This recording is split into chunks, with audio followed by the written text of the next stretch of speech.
ফিরে এলাম খবর এক নজরের পর। রাষ্ট্রপতি ও রাজ্যপালের বিল অনুমোদন নিয়ে সুপ্রিম কোর্টে মামলা। প্রধান বিচারপতির নেতৃত্বে 5 বিচারপতি সাংবিধানিক বেঞ্চে মামলা।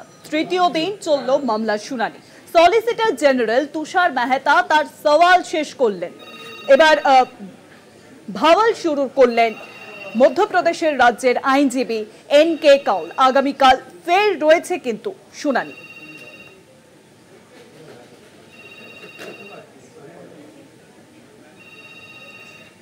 রাষ্ট্রপতি ও রাজ্যপালের বিল অনুমোদন নিয়ে এবার সুপ্রিম কোর্টে মামলা প্রধান বিচারপতির। আর সেই প্রধান বিচারপতির নেতৃত্বেই কিন্তু 5 বিচারপতির সাংবিধানিক বেঞ্চ গঠন করা হয়েছে, আর সেই বেঞ্চেই চলছে মামলা। তৃতীয় দিনেও কিন্তু চলল মামলার শুনানি। সলিসিটর জেনারেল তুষার মেহতা তার সওয়াল শেষ করলেন। পাশাপাশি মধ্যপ্রদেশের রাজ্যের আইনজীবী এন.কে. কাউল আগামীকাল ফের শুনানি রয়েছে বলে জানিয়েছেন।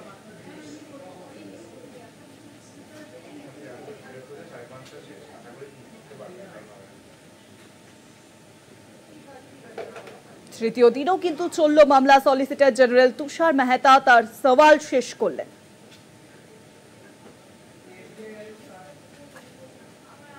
রাষ্ট্রপতি যদি বিল প্রসঙ্গে কোনো পরামর্শ দিতে চান তাহলে সেটা তো রাষ্ট্রপতির ব্যক্তিগত মত। রাজ্যপালের নিষ্ক্রিয়তার বিরুদ্ধে রাজ্যগুলি যদি পদক্ষেপ করে অথবা নিষ্ক্রিয়তার বিরুদ্ধে যদি রাজ্য আদালতের কাছে যায়, সেই নিয়ে কিন্তু প্রশ্ন তুললেন। যদি কোনো ভুল হয় তাহলে তার প্রতিকার অবশ্যই থাকতে হবে। সমস্ত সমস্যার জন্য এই ফোরামে সমাধান নাও হতে পারে।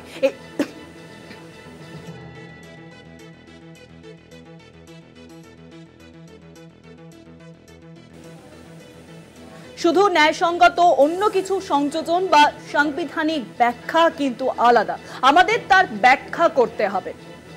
রাষ্ট্রপতি ও রাজ্যপালের বিল অনুমোদন নিয়ে সুপ্রিম কোর্টে মামলা, আর সেখানেই কিন্তু এই বক্তব্যগুলি উঠে আসে। আপনি সর্বদা আইনের রক্ষাকর্তাকে ডেকে আনবেন। যদি আদালত দৃষ্টিভঙ্গি গ্রহণ করে, আপনি বলেছেন যে আমাদের এটি করার ক্ষমতা নয়। যদি রাজ্যপাল সমস্যার সমাধানে রাজ্যের সঙ্গে বসে তাহলে কোনো সমস্যাই থাকে না। কিছু সমস্যা আছে যা বিচার বিভাগ দ্বারা সমাধান করা যায় না, বরং রাজনৈতিক গণতান্ত্রিক দ্বারা সমাধান করা যায়। আর বিষয়ে আরো জানবো, এখন সরাসরি রয়েছেন আমাদের প্রতিনিধি পীযূষ কান্তিনাথ। পীযূষ দা,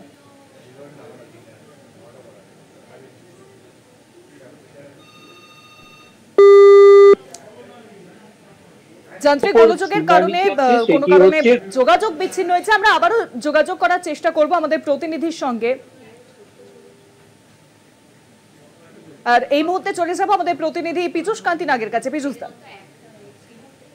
যদি আইনসভায় পাস হওয়া বিল দেখা যায় যদি দিনের পর দিন রাজ্যপাল এবং রাষ্ট্রপতির অনুমোদনের জন্য পড়ে থাকে, সেক্ষেত্রে সুপ্রিম কোর্ট তামিলনাড়ুর এক মামলায় রায়দান করেছিলেন যে একটি নির্দিষ্ট সময়ের মধ্যে রাজ্যপাল বা রাষ্ট্রপতিকে সে বিষয়ে সিদ্ধান্ত গ্রহণ করতে হবে। যদি তারা মনে করেন কোনো সাংবিধানিক সংযোজনের প্রয়োজন আছে বা সেই বিলে কোনো সমস্যা রয়েছে, তাহলে তারা সেটিকে ফেরত পাঠাবেন এবং পুনরায় সেই বিলটি সম্বোধনের জন্য অনুমোদনের জন্য তারা সিদ্ধান্ত নেবেন। জনগণের উন্নয়নের কথা ভেবেই সুপ্রিম কোর্টের এই নির্দেশ ছিল, কিন্তু পরবর্তীকালে তা নিয়ে বিতর্ক তৈরি হয় এবং রাষ্ট্রপতি ও প্রধান সুপ্রিম কোর্টের কাছে জানতে চান যে এ বিষয়ে সাংবিধানিক অধিকার সুপ্রিম কোর্টের আছে কিনা। তার কারণ রাষ্ট্রপতি যেহেতু সংবিধানের সর্বোচ্চ পদে আসীন। এই নিয়ে যে মামলাটি দায়ের হয়েছিল তার প্রেক্ষিতে সুপ্রিম কোর্টের প্রধান বিচারপতি 5 বিচারপতির একটি সাংবিধানিক বেঞ্চ গঠন করেছেন এবং গত দুদিনের পর আজকে তৃতীয় দিনে সেই মামলার শুনানি চলছে। গত দুদিন ধরে এবং আজকে কেন্দ্রীয় সরকারের সলিসিটর জেনারেল তুষার মেহতা আদালতের সামনে রাজ্যপাল এবং রাষ্ট্রপতিদের হয়ে বেশ কিছু তথ্য তুলে ধরেন এবং তাদের সপক্ষে তিনি কিছু যুক্তি দেন। যে যুক্তির ভিত্তিতে বিচারপতি ওই 5 বিচারপতির মধ্যে বিচারপতি কান তুষার মেহতার উদ্দেশ্যে তিনি যে প্রশ্ন রেখেছিলেন, তার প্রশ্ন ছিল যে রাজ্যপালের নিষ্ক্রিয়তার বিরুদ্ধে, অর্থাৎ রাজ্যপাল যদি কোনো বিল অনুমোদন দিতে তিনি যদি বিলম্ব করেন, তাহলে রাজ্য যদি দেখা যায় যে রাজ্য সে তার বিরুদ্ধে আদালতের দ্বারস্থ হয়েছে, তাহলে সেক্ষেত্রে বিচার বিভাগীয় পর্যালোচনার কি সেখানে প্রয়োজন নেই বলে আপনারা মনে করছেন? এর প্রেক্ষিতে প্রধান বিচারপতিও যে প্রশ্ন রাখেন, যদি কোনো রাজ্যপালের যদি সিদ্ধান্তে যদি ভুল হয় তাহলে তার প্রতিকার অবশ্যই থাকতে হবে। কিন্তু তুষার মেহতা সেপক্ষে তিনি বলেছেন যে সমস্ত সমস্যার সমাধান কিন্তু যে বিচারালয় হবে তা কিন্তু হতে পারে না।